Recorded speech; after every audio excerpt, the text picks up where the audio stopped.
Well, hello there, listeners. You are about to hear the free version of my episode with Vita Breva on the cult classic The Wicker Man. If you would like to hear the full episode, and of course you would, why wouldn't you? You will have to subscribe to my Patreon at patreon.com/girlsgutsgiallo. You can also subscribe on Spotify or Apple. It's up to you. It's your choice. But I highly recommend subscribing to my Patreon because you'll get so much more bang for your buck on there. I have monthly bonus content. I have screenings. I have a Discord community. Check it out. It's how I make all of my money. You would be helping out your lovely hostess. I just released some Blue Velvet Outlaw commentary, and I think you'll really enjoy it. Enjoy the free version of The Wicker Man. You must tell me all your secrets. Remember, we must share everything together.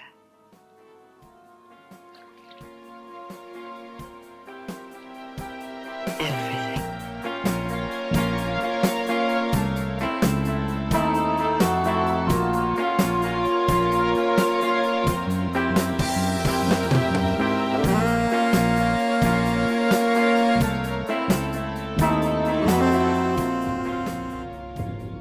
I could a tale unfold whose lightest word would harrow up thy soul, freeze thy young blood.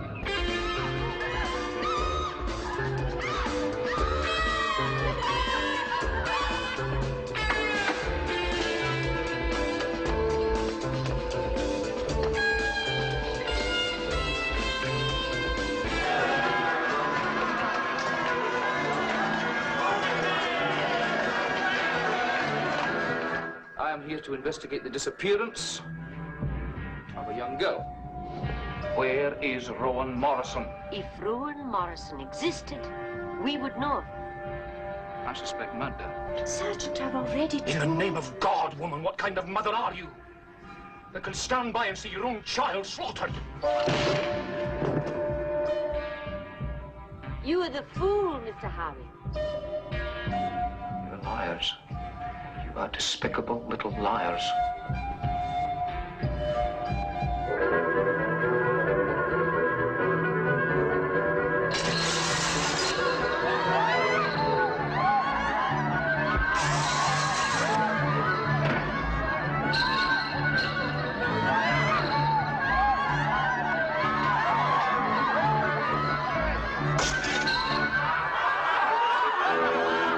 Dear God in heaven, even these people can't be that mad.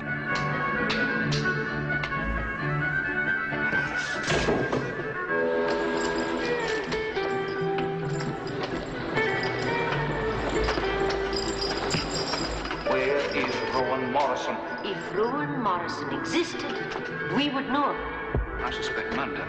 She was burned. You are the fool, Mr. Harry. Where is Rowan Morrison?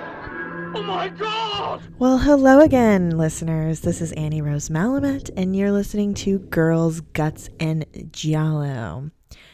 Today is a very important episode. This is a film that I have known since the inception, the conception maybe, of Girls, Guts, and Giallo that I would do on this show, and I was just waiting for the right person to do it with. Somebody asked me yesterday that they were so surprised I hadn't done this episode already, and I was like, for me, these films, like talking about these films, it's sometimes about waiting for the perfect person to talk about it with. And I feel like, Vita, you are the perfect guest for this episode. After we talked about the Passion of the Christ on a bonus episode that we did, and just getting closer with you as a friend, and knowing that you are really passionate about this film, I always want the guest to be passionate about the film as well. And it felt like, and it's summer, so it felt like the perfect time to talk about The Wicker Man. And Annie, I'm blushing, Annie. You're just too nice. You're too sweet. But yes, hi everyone again. I'm Vita Dreva, um, writer, historian, transsexual lesbian, and yeah, this film, it's an amazing film and much better than the last one we talked about, although it's also about a springtime holiday, a sacrifice, a guy dying atop a wooden structure. Yes. And there's also like multiple versions of the story that all kind of intersect but contradict each other too. That's Mm. another, the parallels. What does it mean? Yeah, there are so many parallels, which is not surprising because this movie, as we're going to talk about, relies so heavily on the Christ story. So I think that I mean, I'm glad that we finally get to talk about a movie together that we love instead of a movie that I mean, last time we talked for like 3 hours about a movie we despise. So I can only imagine how long we're going to talk about a movie we love. Well, I'm sure it'll be even more fun because I loved talking about that awful movie with you. It was really fun. I mean, it's so check if you haven't listened to that, do check out that episode. It's my mom's favorite episode of the podcast. Check that out on my Patreon. Mel Gibson's horrible opus, The Passion of the Christ. But today we are talking, of course, about the iconic cult classic film, The Wicker Man. More ways than one. Yeah, in more ways than one. The Wicker Man. And we have an obscene amount of notes for this, but before we get into it, I wanted to ask you, Vita, what was your first experience with this movie, and has it meant to you personally? Because this is such an important film. Well, I think I first learned about this film from good old Bravo's 100 Scariest Movie Me Moments. too. Oh my gosh. And I first saw it in high school with my dad. My dad, God rest his soul, he was the horror and sci-fi guy in my life. He's the one who got me into Universal horror and would watch Godzilla movies with me. And we rented this on VHS. I think it was the theatrical cut probably. And I was kind of like taken aback at it because it has a very different structure from most horror movies. It doesn't have a happy ending. I mean, depending on your perspective. And it's really weird. It's mostly during the daytime. There's singing and dancing. There's a lot of nudity.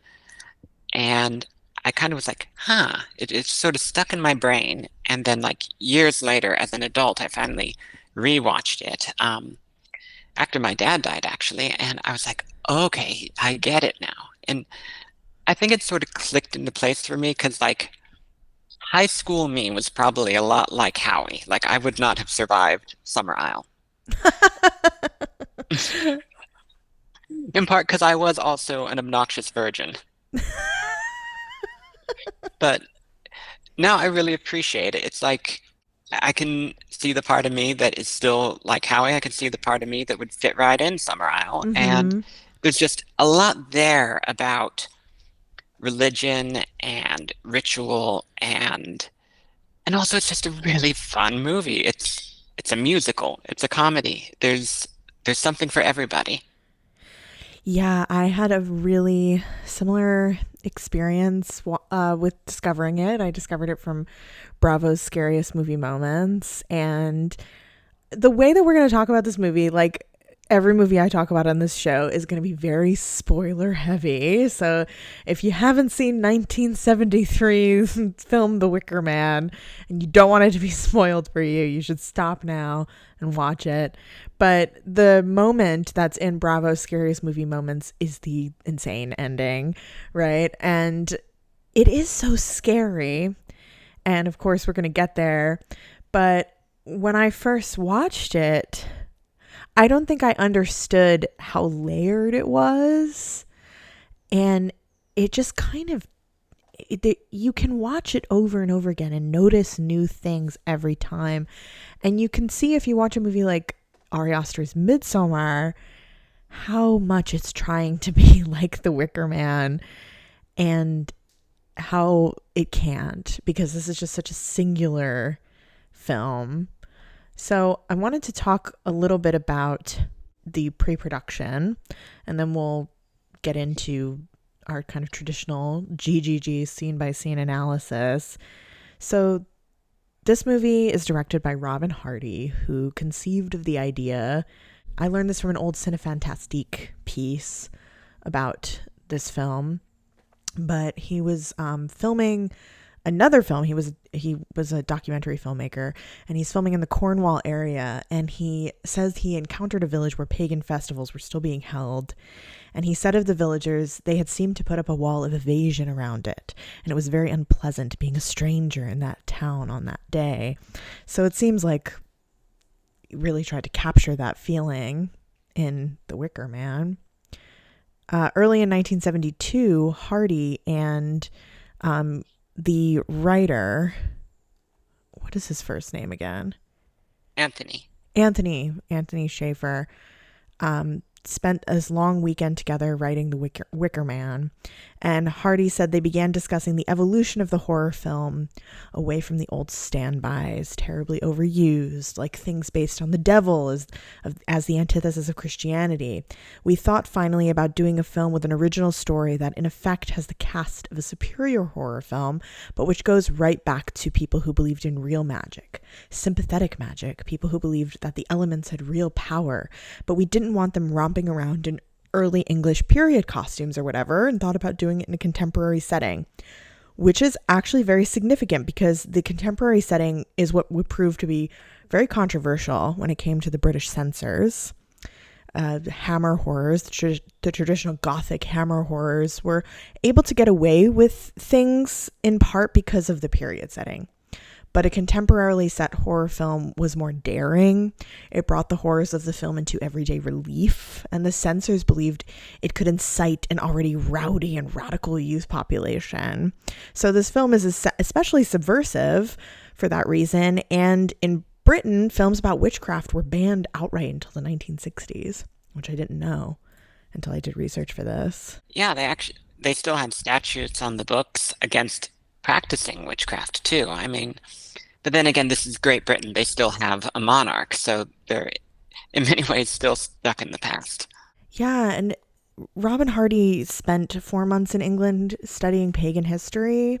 He based Lord Summerisle on a man named Lord Leverham, who bought a British island in 1920, and like Lord Summerisle's grandfather, was an experimental agronomist who tried to develop new strains of trees. So the palm trees you see in the film are actually direct descendants of those trees.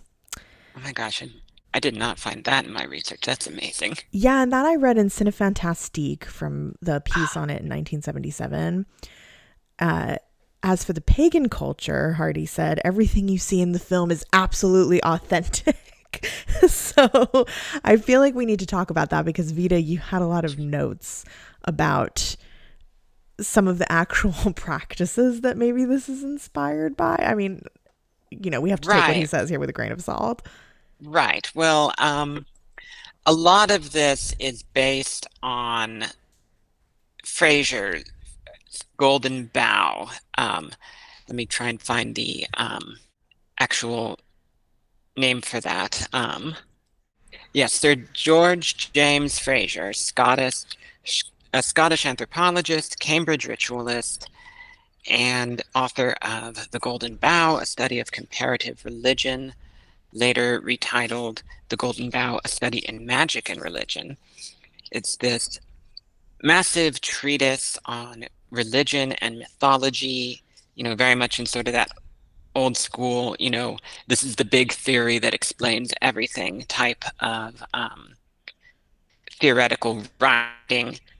His sort of central thesis was that all the ancient religions were fertility cults linking harvest and human sexuality, with this sort of central myth of the solar deity, who rises and dies and rises again, the king guarding the sacred grove who gets killed and replaced and then gets killed again.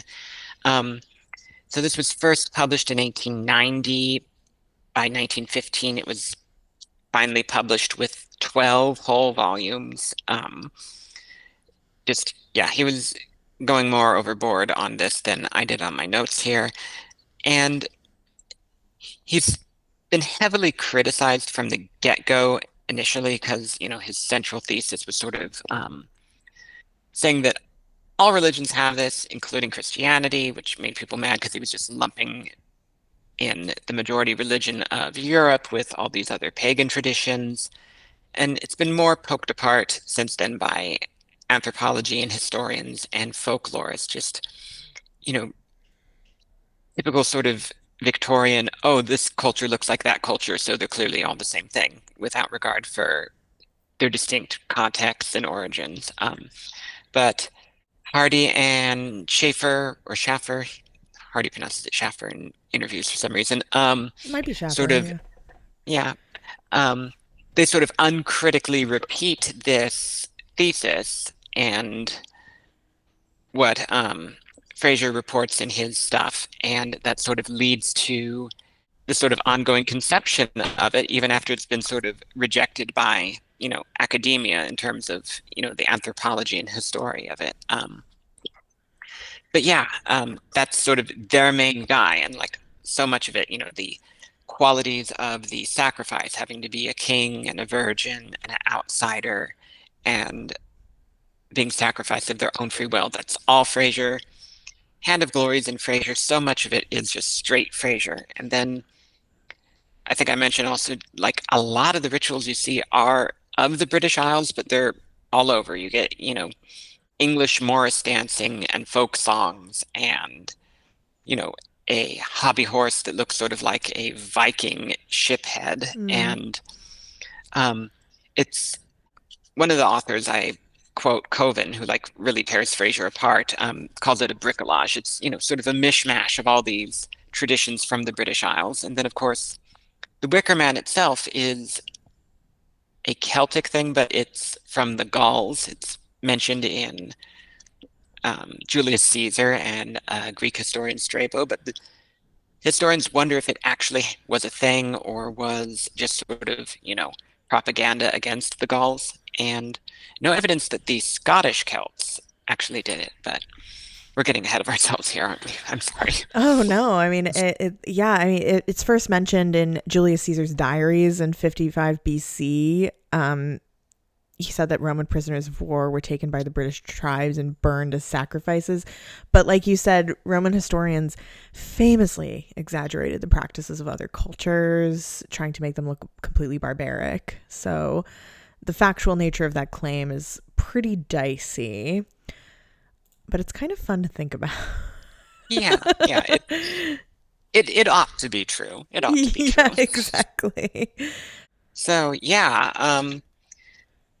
this is very much Hardy and Schaffer's film, and they were BFFs until they weren't. And I think this film is kind of why they stopped being friends, because Mm. they had a long history together. Had a production company. They did TV commercials, and then The Wicker Man happened. So Robin Hardy, he was born in England in 1929, and he worked in the US making film dramas. He had a production company with Schaffer, as I mentioned. Also wrote historical novels and created historically themed theme parks. That's so Um, wild. yeah. Um, and like 30 years after Wicker Man, he wrote a semi-sequel to it. The version was called Cowboys for Christ on May Day, and it was later made into The Wicker Tree in 2011.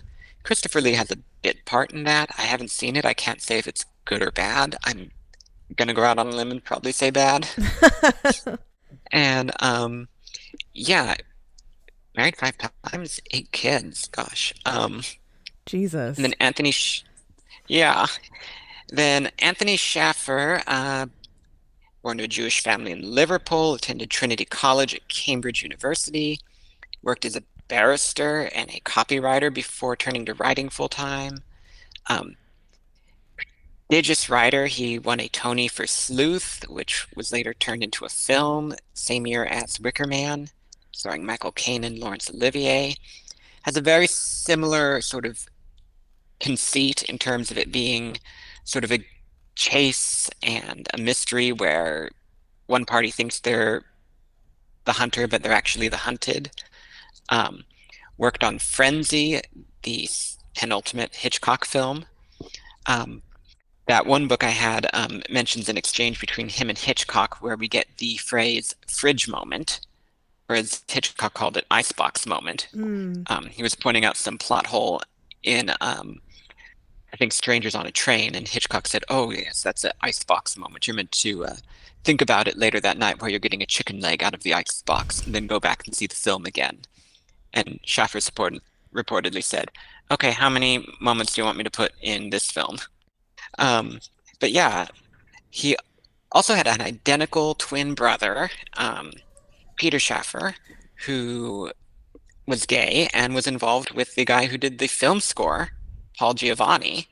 I think his brother introduced Paul Giovanni to Anthony, and he also ended up married to Diane Cilento, who was Miss Rose in the film. Mm-hmm. They were so a lot of connections in that production.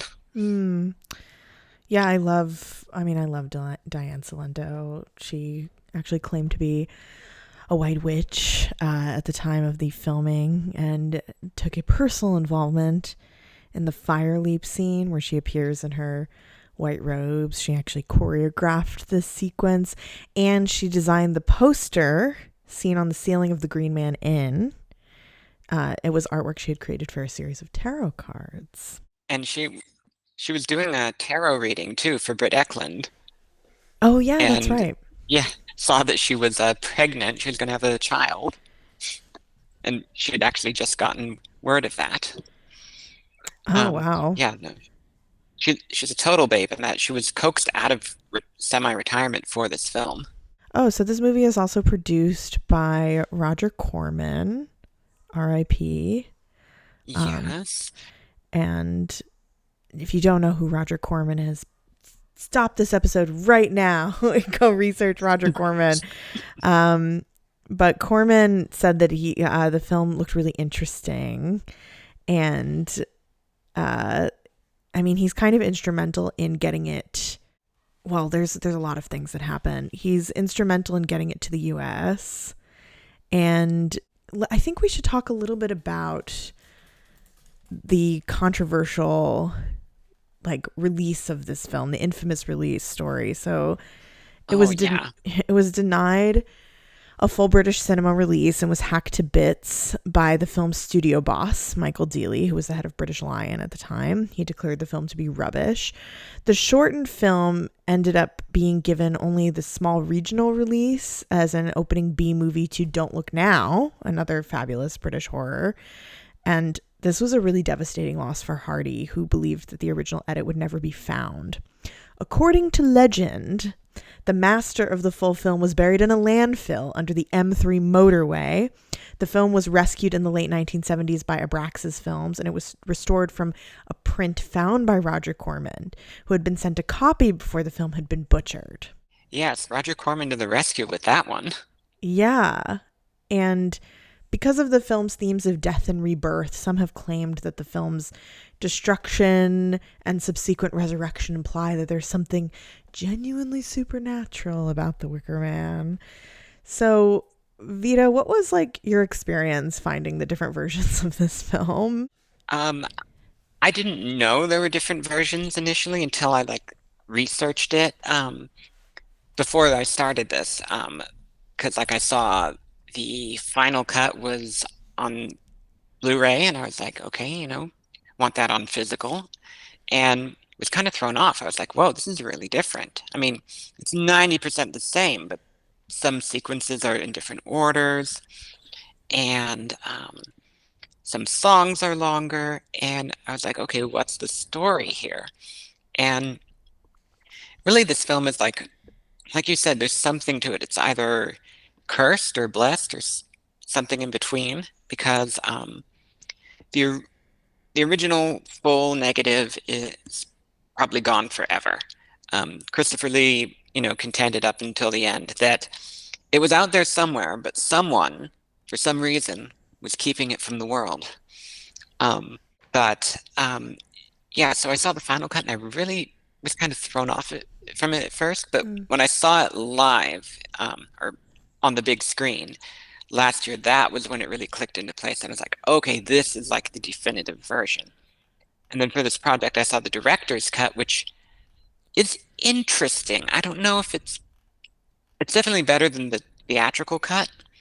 I think the final cut is a little more taut and polished. Mm. But all three of them have their merits, and there's also like the middle version, which was actually what got released in America in the late 70s after Hardy and Schaffer and Corman got it pieced together, in a more complete version. That's basically the director's cut minus all the extra stuff on the mainland before Howie sets off on his adventure. Yeah, and you can see the different quality of the film when you're watching the full version. Uh, you can see that like it looks like parts that were cut, and we'll talk about it when we get into our scene by scene, which I think we can just get into now. So we open on Sunday, the 29th of April, and Howie, played by Edward Woodward, Sergeant Neil Howie, is at church and they are singing a hymn. And what is this hymn, Vita? Is there a significance to this hymn? He leadeth me to quiet waters is one of the lines that I wrote down. Yes, this is Psalm 23, one of the most famous psalms. You can find it probably on a good 10% of any headstones in a Christian cemetery. It's particularly beloved because of, the Christian interpretation of it as, foreshadowing Jesus, the Good Shepherd. The line, though I walk through the valley of the shadow of death, I shall fear no evil is, very, one of the harder verses, I'd say, out of the scripture, and cited frequently, I believe it's in Gangster's Paradise. It's also in the 1953 War of the Worlds. It's all over. Um, but it also just, I think, sort of foreshadowing Howie's own fate as sacrificial lamb in a way. Yeah, that makes sense. This whole film is foreshadowing, and like once you get to the actual the iconic ending, that's when you start to understand all the foreshadowing. That's why there's the rewatches is really benefits from rewatching. One fact I read was that Edward Woodward wore a police uniform that was purposely too small for him to help to create the impression that Sergeant Howie was constricted and ill at ease. And he hardly ever takes it off. I think he's only ever like not in it when he's like in his jammies going to bed. Yeah. And even when he's in disguise later on, he's just wearing the costume over it. It's like even when he's playing the fool, underneath he's still that uptight policeman. Mm-hmm. Oh, so the director's cut has a much longer sequence before we get even to the church sequence. You see him land the plane. He reprimands a younger policeman for having long hair. He sees some, Jesus saves graffiti, and to show what a stickler for rules he is, he's like, take that down. Even a message he approves of, he wants it removed if it's graffiti because that's against the rules. Mm. And we hear two cops in the station gossiping about what a prude he is and how he is still a virgin, which will be significant later. And he gets the letter there at the police station and reads it in full. We never get the full text of that letter in the other versions. I don't know.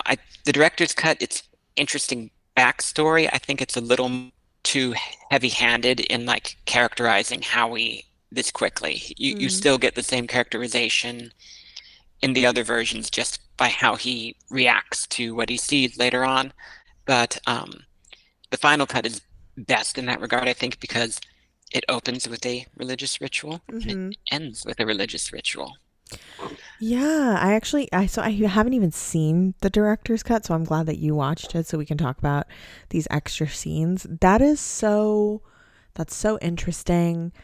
I do think, like you said, it beginning with the ritual and ending with the ritual is better. It sounds like that's a bit too. We don't need to know he's a virgin yet. Like we'll get there. And we can kind of tell this is a man who has not had any fun his whole Yeah, life. exactly. So in church, Howie is reciting scripture to the church, and I wanted to ask you about what do you think the significance of that scripture is? I mean, it's the very famous episode where take, eat, for this is my body, drink, for this is my blood, Right. transubstantiation. Yes. He's reading from Paul's first letter to the Corinthians, chapter 11, verses, I think starting at verse 23 to 26.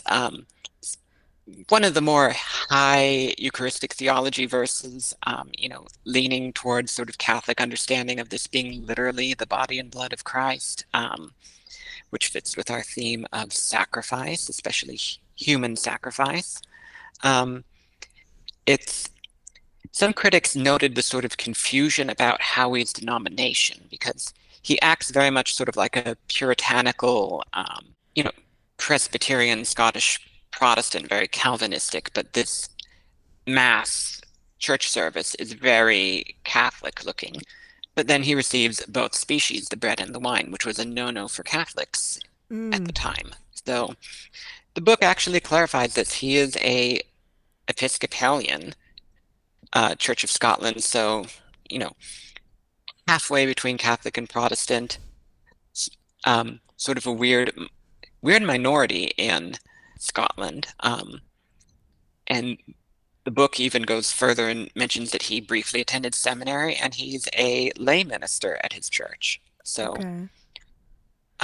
but book characterization of Howie's very different. So that's another deal that we can maybe discuss after we discuss the film. But Oh I yeah. think, yeah, again, there's like, if we were to call the three main film versions, the Synoptic Gospels, the novel, which came out in 78, promoting the American release of the film, is kind of like the Gospel of John. It's similar story, but adds a lot, leaves out a lot, and really different in some respects.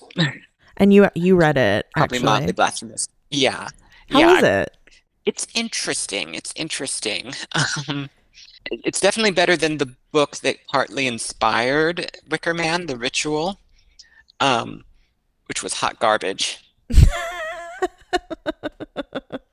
No, it was really bad. It was like ironically for a film, for a book that later would inspire a film written by a Hitchcock collaborator, it's kind of reads like a bad Hitchcock imitation with its twist at the end. Mm. So we see Howie, taking, I guess, would it be communion if he's not Catholic? Yeah, it'd be communion. Okay. Episcopalians are kind of almost Catholic in their Eucharistic theology Mm. sometimes. And there's this woman looking at him lovingly in the audience, who I assume is his fiance. Yes, she's given a name in the director's cut in the book. Her name is Mary, of course. Um, and apparently they've been going steady for like 3 years, and they still haven't tied the knot and still haven't so much as, you know, made out really. In the book, they have like a hot and heavy makeout in the car, and Howie gets so turned on that he's like, "Oh shit, I need to marry you when I get back." Immediately. Yeah. Yes, yes. And so then we get in pretty much all the versions the boarding the plane and the Hmm. takeoff. Yeah.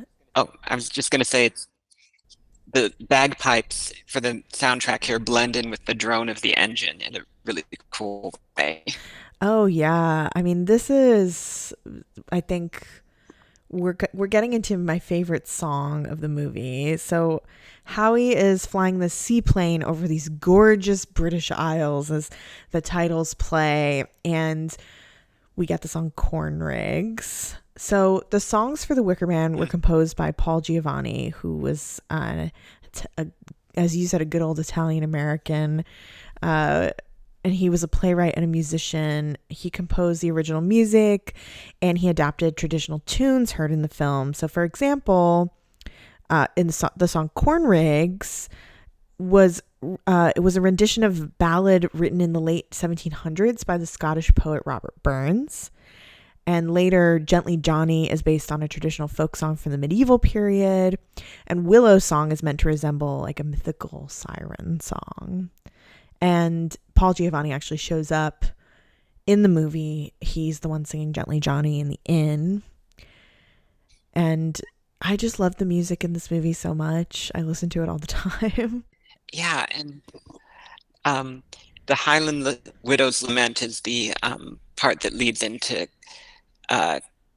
Corn Rigs, and it's a very sort of sad song with the bagpipe accompaniment. And as he's flying over these islands, you see the Scottish landscape, and it's very beautiful. And sort of relating to sort of a background theme, like unspoken but implied in the film, addressed directly in the book. He's like looking at the islands and thinking how beautiful they are, but also lamenting, the ruined monasteries and churches, and thinking of all the Scottish, Celtic people who left to the New World, the enclosures and the Highland clearances that, drove so many peasants out as English and Scottish landlords gobbled up their land with sheep.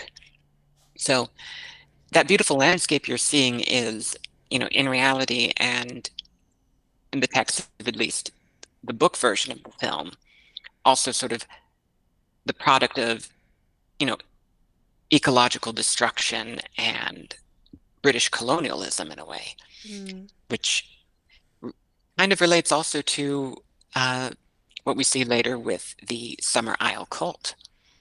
So it's beautiful but sad when you think about it. And then it sort of blends into the Corn Rigs, which is, like you said, an old song, but the instrumentation sounds very 70s folk. So it's like the old and the new living side by side, which is what we have on Summer Isle.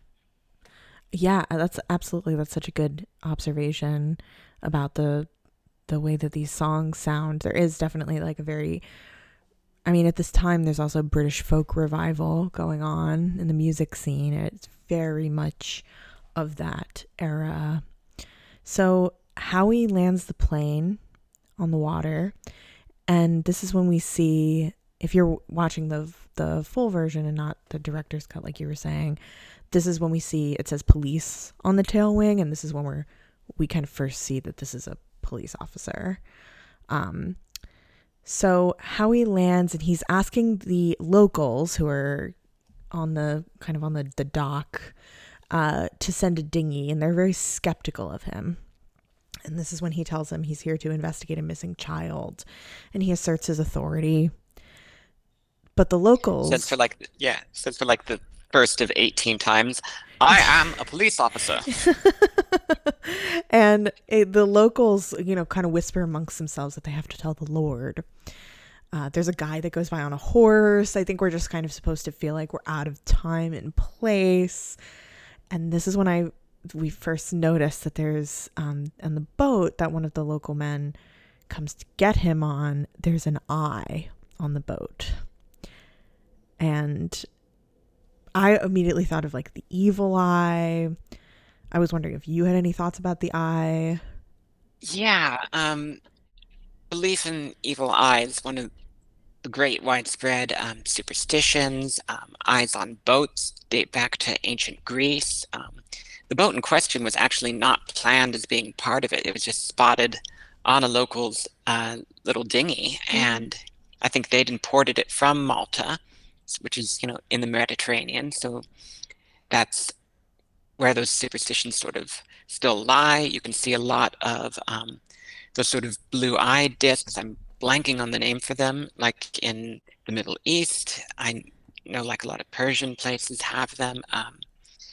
Their blue eyes are thought to be protective of the evil eye, which is just the belief that even just sort of an envious glance can invite misfortune upon someone. So we see immediately that these are like a superstitious people. Howie shows a photo of Rowan Morrison to the local men, the young girl he says is missing, and they say they've never seen her before. And Howie tells them that he got an anonymous letter about Rowan, that she's missing. Howie reads the letter and he says the mother's name is Mae Morrison. And the local men recognize that name and tell Howie that she keeps the post office on the high street, but that Rowan isn't her daughter. And the men look at each other mischievously. I mean, they look at it. You notice they look at each other mischievously if you know the movie, but this is something you might miss if this was your first time. Yeah, I mean they're obviously hiding something, but unless you know the story, you don't know what. And if you're going and thinking this is a horror movie, you're thinking, okay, something bad has happened. But oh, it gets so much better. Um, so the post office is also the candy store, apparently. Yeah. So Howie walks through the town and the locals are like coming out of their windows and doors to gawk at him. And Howie finds Mae Morrison's post office candy shop, which is full of all kinds of confections and particularly chocolate hairs. She makes a point of telling Howie that they are hares, Yes, not silly rabbits. not silly rabbits. And Howie shows a picture of Rowan to Mae, who doesn't recognize her. Mae takes Howie in the back of the shop and introduces him to her daughter Myrtle, who is drawing a hare. And Mae leaves Howie and Myrtle alone, and Howie questions Myrtle about Rowan. But Myrtle says Rowan is a hare. She has a lovely time. Yes, yes. Hares don't have teeth, silly. So he doesn't know what to make of this, because everyone except Myrtle has said that there is no Rowan, and she says there is a Rowan, but she's a hare. Curiouser and curiouser. Yes. So we enter the Green Man Inn. What the hell is a green man? Okay, so this is one of those things where like sort of the folk history and like you know, Victorian 20th century attempts at linking all these things to pagan traditions sort of muddles the waters. Um, you can see in like medieval churches like this sort of foliate head made out of, a man's face or head made out of like leaves and flowers, and it's not really known what it symbolizes. Maybe, nature, maybe it just sort of looks cool. Historian Julius Somerset related it to the wild man, sort of the medieval European cryptid, just hairy dude living in the woods, free of civilization. Um, Also the Jack in the Green, who's a character in, actual May Day celebrations, just a dude sort of covered with plants and flowers, who's sometimes the sort of May King accompanying the May Queen. Um, Current scholarship is dubious of the Victorian and early 20th century associations of all these things together, along with associating them with sort of some lingering medieval, early modern paganism. Um, but at the time, this was definitely sort of hinting at that understood association of, the Green Man, you know, it's hinting at paganism and the connection to nature, basically, is what we're dealing with. And that's what we're going to see a lot with the Summer Isle people. They're very definitely pagan, and they're very definitely into nature and the fertility of plants. So Howie enters the Green Man Inn, and everyone goes silent. He introduces himself to the landlord, McGregor, who is this cunty landlord played by Lindsay Kemp, who was Lindsay Kemp was gay, right? Like openly gay. Yeah. Incredibly so. He's the choreographer, and I think participating in the scene at the beginning of Sebastian with the giant penis dance.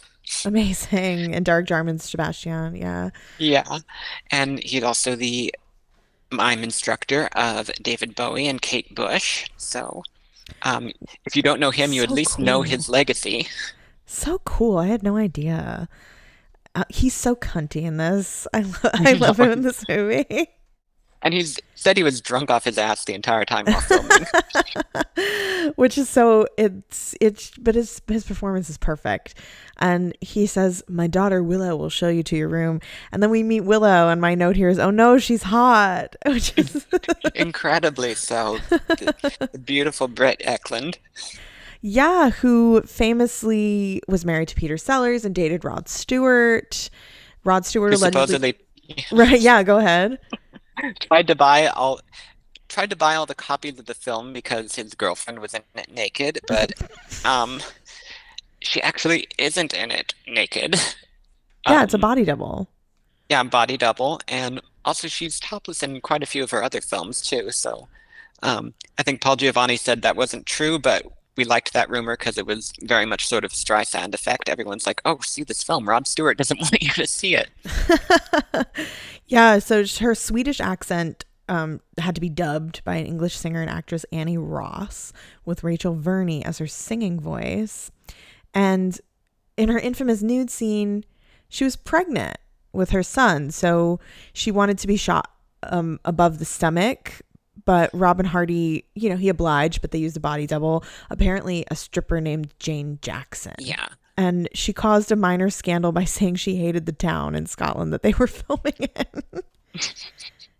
I mean, she's from Sweden. She should be used to cold and damp and, Yeah, she said the town was filled with hardened drinkers, with a pub for every 90 residents, and beset with illegitimacy. Gloom and misery oozed out of the furniture, and I walked into the hotel looking as though I'd stepped off the cover of Vogue. I mean, she's flawless in every shot in this. She I will give her is, that. but she also claims she's never saw the film, because she can't bear to watch it. I I don't know if I believe that.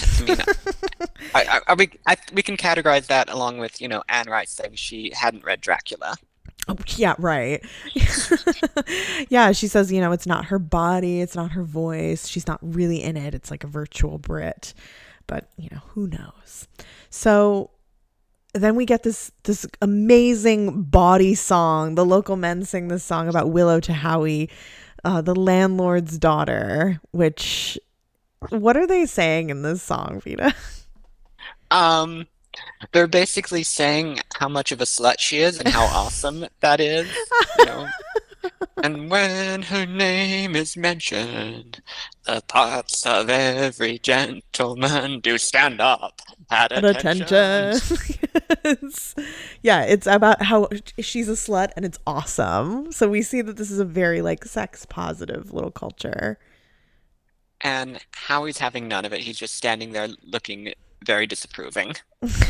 Yeah, it's an amazing, hilarious song. And her father being there too as they're singing this song and like everybody's just smiling and having a great time.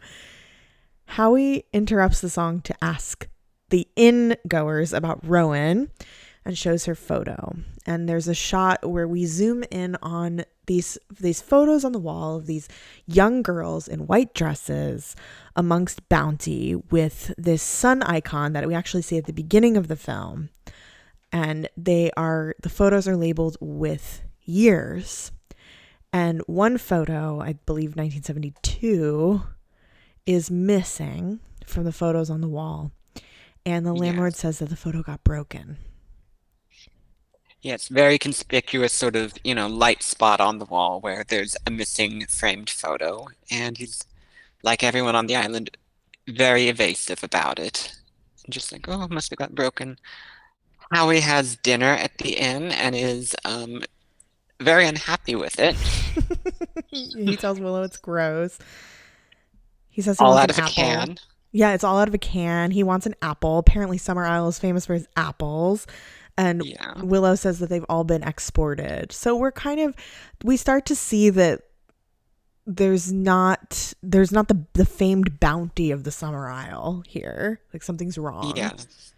The director's cut, there's mention before they get there of, I think one of the cops is like, no, I've never been there. I've tasted the famous Summer Isle apples, though.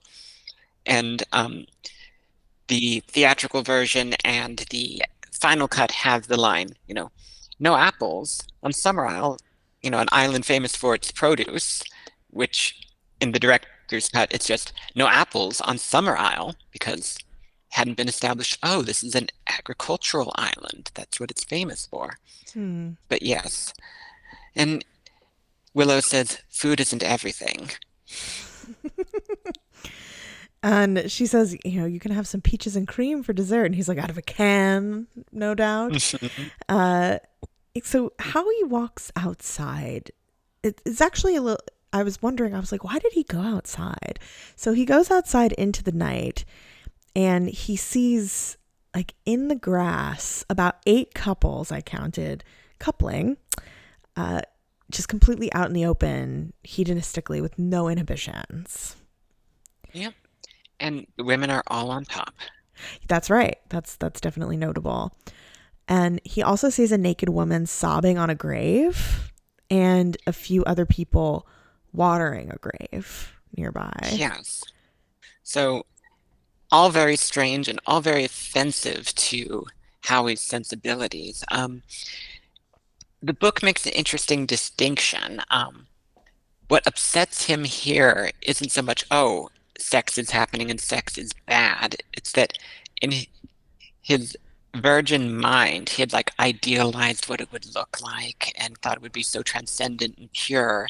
And here they're just like grunting and groaning and grinding against each other like animals. And it's just repulsive to him because it's destroying that idealized version of it. Mm. And then it mentions he sees a particularly fat girl just absolutely, humming as hard as she can on top of this guy, and he briefly imagines his fiance making that face and has to run inside because he can't stand to look at it. I'm good for her. So Howie is pissed. He goes back into the inn. The locals are like in reverie. They're like celebrating. And yeah, they're roughhousing and carousing. Yeah. And he's pissed off and he goes upstairs to his room. And now we get my second favorite song, Gently Johnny, sung by Paul Giovanni himself. The song is so beautiful. And it's all about cream pies. And I mean, the lyrics are like, I put my hand on her belly and she says, do you want to fill me? So it's about having babies. Yeah. And that is going to sort of portend what's about to happen, which is, the locals are all they're like in this trance. They're like sleepily singing this song as Howie writes in his room. He hears a man's voice outside. And this is when we first see Christopher Lee, of course, the great Christopher Lee. Yes. Barely needs an introduction, right? He's an icon. He made over 200 movies in his lifetime. Our generation probably best known as Saruman in Lord of the Rings and Count Dooku in Star Wars. That's right. And he's dressed in a traditional kilt with a young man by his side. Oh, another thing about Christopher Lee is he apparently made this movie for free because he loved it so much. He loved this movie. This was like his favorite movie he did. He promoted it all over. Apparently, sometimes pretending to be in character as Lord Summerisle, he just went nuts for this role. It's so good. Partly because he was so sick of being Dracula. Right. So he's in this traditional kilt with a young man who's also in a traditional kilt. And he calls up to Willow in her bedroom and he says, he's like flattering her. He's like, another sacrifice for Aphrodite. And he's like offering this boy, Ash Buchanan, to Willow. And he's saying like, enjoy yourself and him. Basically giving this boy over to Willow to have sex with in some kind Pretty young looking boy too. Right. In some kind of like fertility ritual that we're gathering from the song that's being sung. And it's the town de-virginizer, I guess. Yes. And Lord Summerisle, which to me, it appears to me that it doesn't look like this is in a theatrical release. He has this kind of monologue where he's like tomorrow is tomorrow, the day of death and rebirth.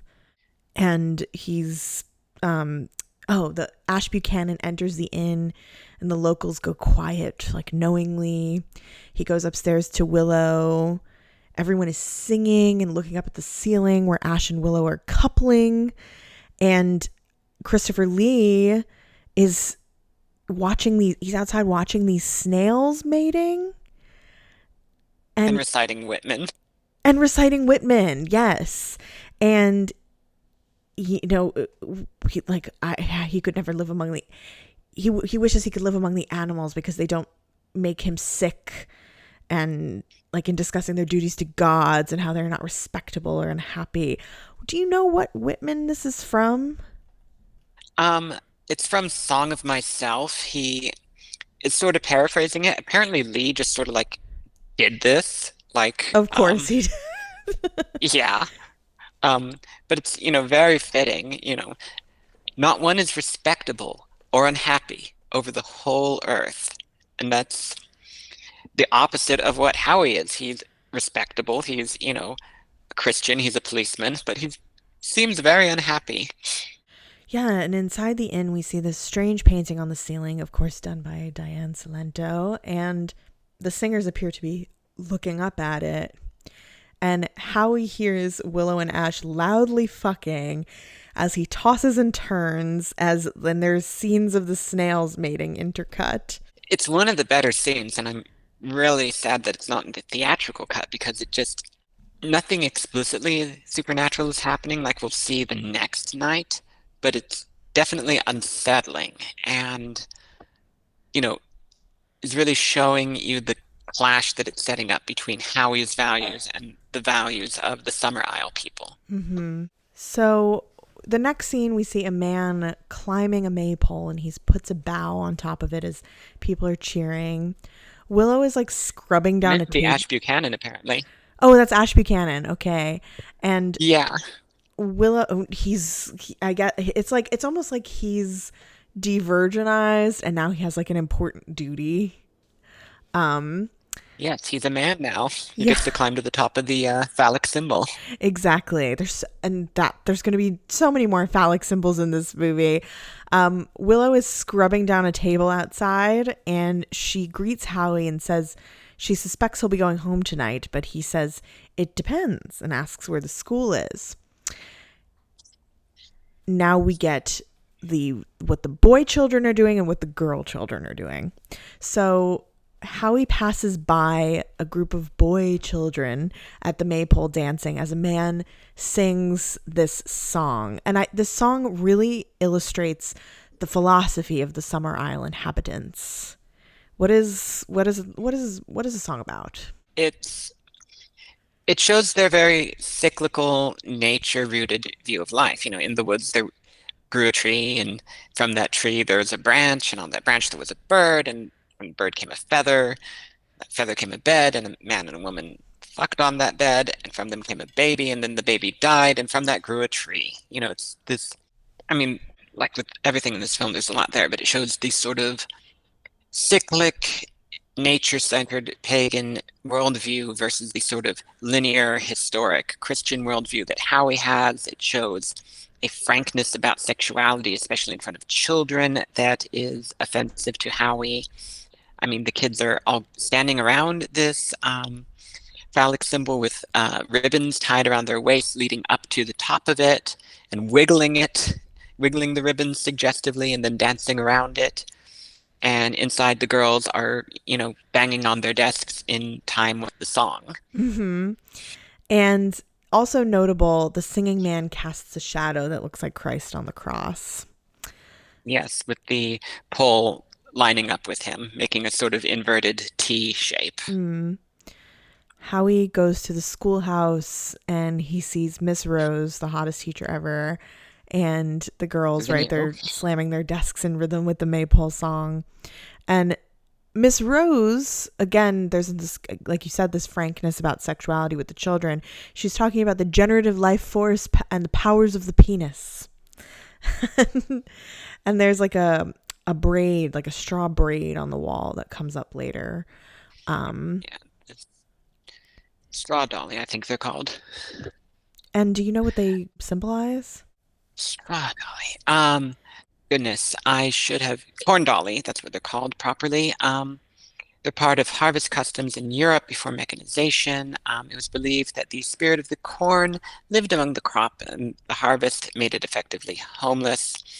Our boy James Fraser devotes chapters in it to the Corn Mother and the Corn Maiden in Northern Europe. So it was one of these little folk traditions that persisted into the early modern age, and is mostly sort of disconnected from any sort of you know pagan understanding in current times, but Fraser relates it back to that. There's a whole lot of cultural stuff about the harvest, and like that being a sort of violence against the crop and needing to placate the field or the crop somehow. Gosh, of all things, that anime, Spice and Wolf, references that, like the wolf chasing the harvest and having to be shut in with the corn or something like that. But lots of stuff with that actually, persisted in European culture because, as Howie learns later, ancient men lived and died by the harvest. And when you're a farmer, a lot of things are beyond your control. So you turn to a lot of superstitions and rituals to try and give yourself a feeling of control. Yeah, which Lord Summerisle is gonna talk about later. So they're talking about the generative life force of the penis. Howie objects to sex ed in schools like any good conservative Christian. Yeah, exactly. He's like, I'm going to report the degeneracy and indecency of these islands' ways. That he sees that it all stems from the school system. Howie asks the students about Rowan, and he passes the photo around and very pointedly erases Miss Rose's notes on the blackboard to write Rowan's name. And the blackboard has all these notes about like different stones on it, the toadstone, the hagstone. It's not typical school notes. None of these students recognize the girl. Howie sees an empty desk, and he, kind of slowly goes over to it, and he opens the desk, and he sees that there is a beetle on a string tied to a nail, and this really like demonic little girl says, the beetle goes round and round but always ends up close to the nail, poor thing. And it's so portentous. And he's like, then why do you do it, my girl? It's such a weird little thing, and it's like something you just like have no idea what it means unless you know what's going on, what's about to happen. And I think that's a detail taken from the Salem witch trials. That was supposedly a thing from the witches there, if I remember correctly. So Howie asked to see the school ledger, the register of students, and Miss Rose is like, you need a warrant or permission from Lord Summerisle, and he commits his first search and seizure violation, just grabbing it from her desk and looking through it. We see it's the Beltane term, and we see that Rowan Morrison, her home address, the post office on the high street, was in fact a student there at that school. The first official confirmation. And he says, you're all liars, despicable little liars. And Miss Rose seems to kind of be like suppressing a laugh almost behind him. And she takes Howie outside, and in a very strange conversation, she tells him nobody was lying and explains that Rowan doesn't exist, which to this island, these islanders, that basically it means she's dead, but they don't use that word. And they believe when the human life is over, the soul returns to the earth and is all around us, like in that song that the boys are singing at the maypole.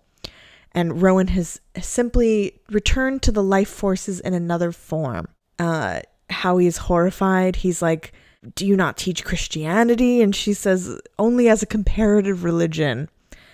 And he asks where the body is, and she says it's buried, but he says he asks in the churchyard, and Miss Rose explains that the building attached to the gravesite is no longer a church. So Howie is horrified. Yeah, she's very much doing yeah, she's really doing the whole Obi-Wan Kenobi from a certain point of view thing, the whole conversation. Yeah, she's Um, very, very cryptic. so the churchyard, quote unquote, is an interesting little scene here. Hmm. We Yeah. get So Howie is, interesting pagan headstones. yes, he's reading these gravestones and they've got these weird like inscriptions. So he's reading these gravestones and he sees a woman in the graveyard breastfeeding a baby with an egg in her hand. And there are these like there's detritus of boxes in the graveyard. This part is so funny. He sees these empty apple cartons and he smacks them away. And he takes the broken pieces of wood and he makes a cross that he lays on one of the like a stone slab. It's the altar, actually, I think, Oh, okay. because that's where the harvest photos are taken. Ah, yes. All right. I didn't realize that. Yeah, so they'd repurposed the altar for that, and he supposedly Edward Woodward, when he returned there like 20 years later, found the same wooden cross just sitting there. Oh my god, that's crazy. So Howie sees the caretaker mowing the graves and he asks about the trees he's planted on the graves. And he asks about this little fledgling tree that's on one of the graves. And he says, he asks, what's the tree's name? And the guy says, it's a rowan. And that Rowan Morrison is buried there. And Howie points to a bit of skin on the tree. And the caretaker says it's Rowan's navel skin. And how else, where else would it go, basically? And Howie is disgusted. He asks where the minister lives and the caretaker laughs like, minister? Pff, we don't have that. So is it it's her umbilical cord, I'm guessing? Yeah, apparently they saved their umbilical cords, but not for the cord blood on this island. Yeah, they save it for your death. Yeah. Again, very cyclical, right? So Hmm. back at Mae Morrison's, Mae is kind of coercing her daughter Myrtle to put a frog in her mouth as some kind of remedy. Like the frog is taking her sore throat away from her. And Howie says to Mae that they're all raving mad. Yeah, there's some sympathetic magic there going on. Again, Frasier and also actual practices of witchcraft. And then we get in the director's cut, he briefly talks to the doctor who supposedly signed her death certificate. He states that she burned to death, which I know you watched the 2006 remake today. Jesus That's Christ. what they that's what they say happened to the Rowan there. That, just like a side note, that is one of the worst movies I've ever watched. It was difficult to get through. The 2006 version of this movie with Nicolas Cage. I mean, they remade it Bush to just be era cinema. misogynist. Yeah, Bush era cinema strikes again. Exactly. Yeah. So Howie goes to the records office or the library, I guess, where Ingrid Pitt, the librarian, is working. She looks amazing, as usual. Ingrid Pitt, of course. She said she looked frumpy in this. I can't believe that. I know, she looks so beautiful. And she's Hammer horror icon Ingrid Pitt, as well as, a prolific writer. And who was it? Anthony Schaefer didn't want her in the film originally. Yeah, I think that was the story. She he was worried it would tie it too much to Hammer Horror. They already Mm-hmm. had Christopher Lee, and just having Ingrid Pitt there would just make it um too much like a Hammer Horror, which was what they were trying to get away from. But not only was she, gorgeous and iconic, but she also was dating George Pinchas, who was head of exhibition at the Rank organization, which controlled like 16% of all the screens in Britain and Britain was really a duopoly in terms of film distribution at the time, so they needed her there. But yeah, I think she ended up. Schaffer was tasked by Pinches with keeping an eye on her, and she ended up sleeping with producer Peter Snell. So good going, Schaffer. That might have been why the film didn't get such good distribution initially in the UK. So incestuous, this And movie.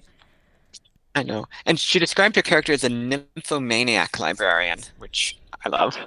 Yeah, and she really wanted this part. And so Howie asks to see their index of deaths, and Ingrid Pitt, who just is the named librarian, says that he has to get permission from Lord Summerisle to see those records, and Howie threatens to arrest her, and she coughs up the records. Howie notices a Rachel and Benjamin Morrison, and he notices those names are from the Bible, and Ingrid says, well, they were very old, implying that perhaps there has been a history of Christianity on this island that's just not there anymore.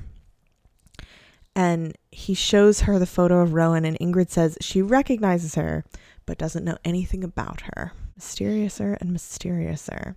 So now we meet the chemist. The story keeps changing. Yeah, the story. I mean, it's so deft. Like, as you know, as the audience, we're so confused. We're in the place of Howie, where we're so confused about what's happening. Is she alive? Is she dead? Did she never even exist?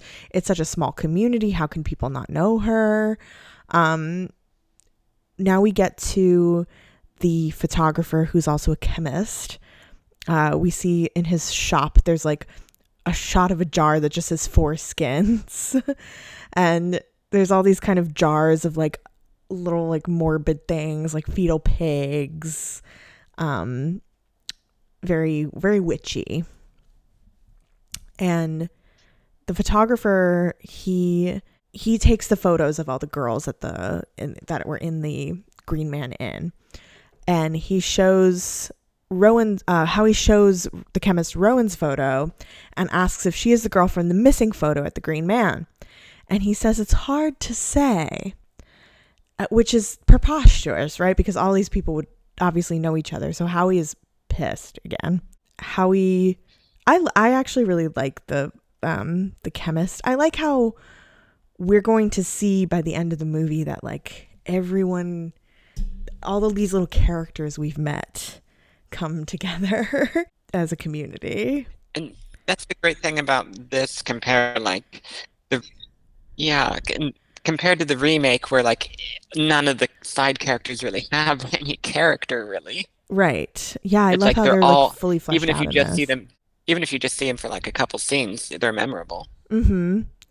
So Howie is in a carriage. He's on his way somewhere, and he sees a hedge that's been pruned in the shape of a penis.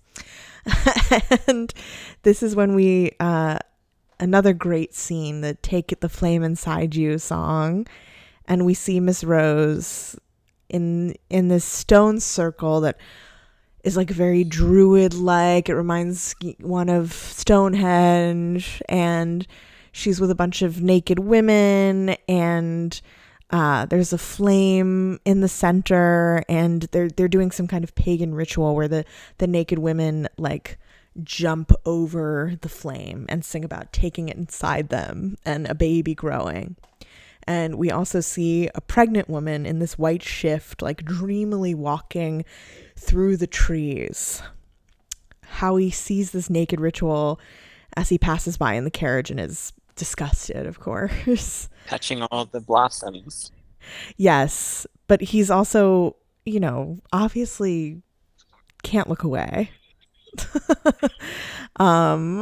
He's very much being tested here. He's like seeing all these beautiful naked women. The flame jumping is, so I think I mentioned in my notes, the 4K, you can see that they are wearing either flesh-colored body stockings or at least panties. Kind of ruins the illusion because the grainy quality of the theatrical cut, you can pretend that they're actually naked.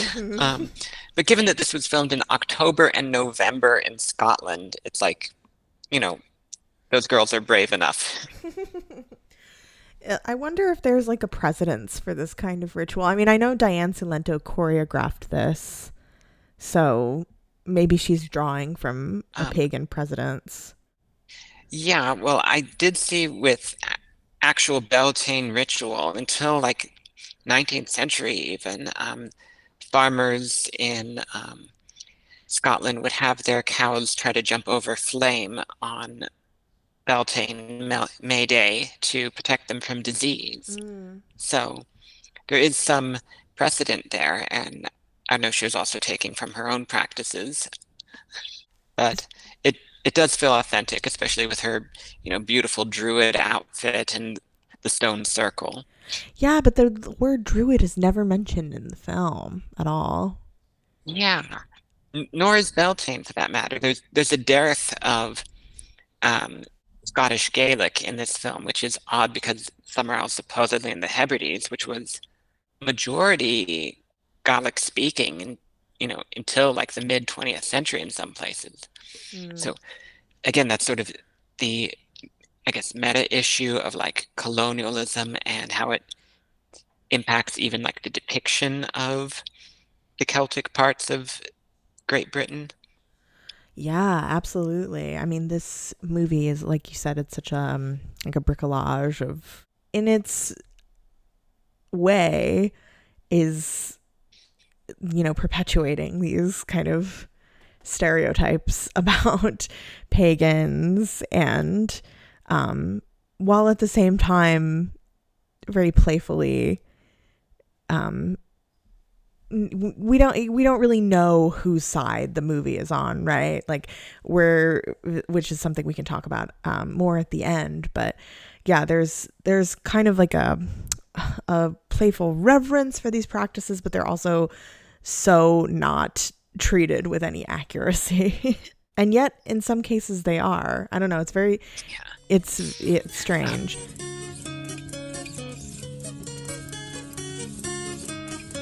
It was upon a Lammas night when corn rigs are bonny.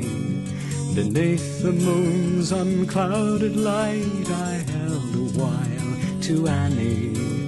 The time went by with careless heed till 'tween the late and early. With small persuasion she agreed to see me through the barley. Corn rigs and barley rigs and corn rigs are bonny. I'll not forget that happy night among the rigs with Annie.